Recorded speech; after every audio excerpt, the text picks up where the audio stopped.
লোভনীয় স্বাদে পুঁইশাক ভর্তার রেসিপি। এটা এতটাই টেস্টি, একবার খেলে কখনোই মন ভরবে না, বারবার খেতে ইচ্ছে করবে। গরম ভাতের সাথে তৃপ্তি করে 2-3 প্লেট ভাত খেয়ে নেওয়া যাবে অনায়াসে। দেখা যায় কি অনেকেই কিন্তু মাছ মাংস দিয়ে তৃপ্তি করে ভাত খেতে পারে না। যাদের শাক টাইপের তরকারি পছন্দ তারা কিন্তু 3 প্লেট ভাতই খেয়ে নিতে পারবেন। আর এই ভর্তাটা বানানো একদম সহজ, আর এক ঝামেলায় 2টা রেসিপি তৈরি করতে পারবেন। কথা না বাড়িয়ে রেসিপিটা তৈরি করা যাক। শুরুতেই পুঁইশাক পাতাগুলো আমি একটু কুচি কুচি করে কেটে নিয়েছি। কিভাবে কেটে নিলাম অবশ্যই দেখতে পেরেছেন। তারপর খুব ভালো করে এটাকে পরিষ্কার করে নিচ্ছি। পরিষ্কার করে নেওয়া হয়ে গেলে এখন আমি এটাকে পানি ঝরিয়ে নেব, অর্থাৎ শাকগুলো পানি ঝরিয়ে নেব। আর এদিকে কিছুটা চিংড়ি শুটকি আমি ফ্রাই করে নিচ্ছি। একেবারে খুব বেশি লালচে করার দরকার নেই, শুধু শুটকি মাছ থেকে যখন একটু ঘ্রাণ চলে আসবে তখনই নেমে খুব ভালো করে পরিষ্কার করতে হবে। রান্নার জন্য এখানে তেল দিয়ে দিয়েছি চুলায় একটা প্যানে, সাথে দিয়ে দিলাম বড় সাইজের একটা রসুন কুচি আর দিয়ে দিয়েছি বড় সাইজের 2টা পেঁয়াজ কুচি। এবার রসুন আর পেঁয়াজটাকে হালকা ভেজে এখানে দিয়ে দেবো বেশ কিছুটা কাঁচামরিচ ফালি। তো কাঁচামরিচটাকেও একটু ভেজে নেব।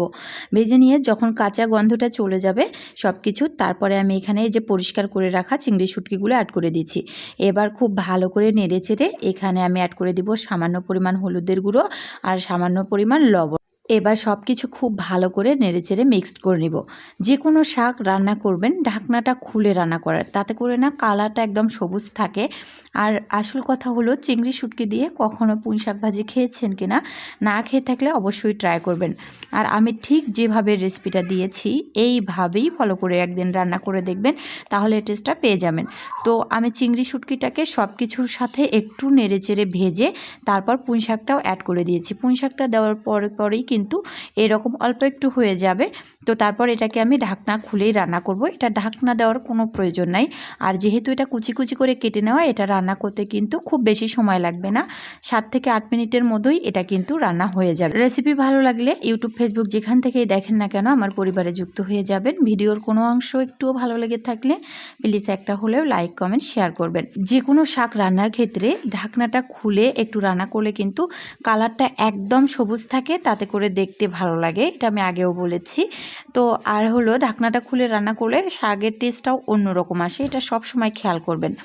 আর পেঁয়াজ মরিচ একেবারে পুড়ে ফেলাও যাবে না, কাঁচা রাখাও যাবে না, তাতে করে কিন্তু টেস্টটা ভালো আসে। সো যাই হোক, দেখেন এখন কথা বলতে বলতে এটা হয়ে গেছে। চুলা থেকে আমি এ পর্যায়ে নামিয়ে ফেলবো। আর এক ঝামেলায় কিন্তু 2টার রেসিপি এটা খেতে পারবেন। তো এইভাবেও খেতে পারবেন। আবার দেখেন এটাকে আমি ভর্তা বানিয়ে নিচ্ছি।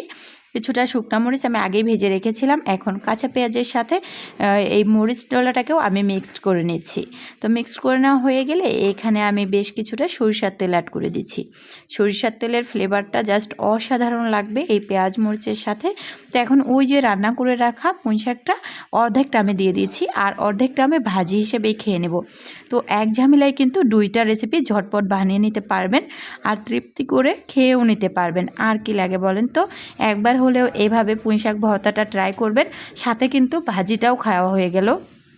কোনোটার চেয়ে কোনোটার টেস্ট কিন্তু কম না, বিশ্বাস না হলে একবার হলেও রেসিপি ট্রাই করবেন। তো আমি একটু পরিবেশনের জন্য 2টা পুঁই শাক পাতা রেখে দিয়েছিলাম, সেটা দিয়ে দিচ্ছি, তাহলে দেখতে কিন্তু সুন্দর লাগে মাশাআল্লাহ।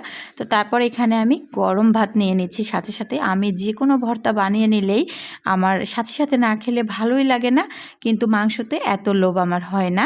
তো যাই হোক, এতক্ষণ ভিডিওটা দেখার জন্য সবাইকে অসংখ্য ধন্যবাদ। ভালো থাকবেন, সুস্থ থাকবেন, আল্লাহ হাফেজ।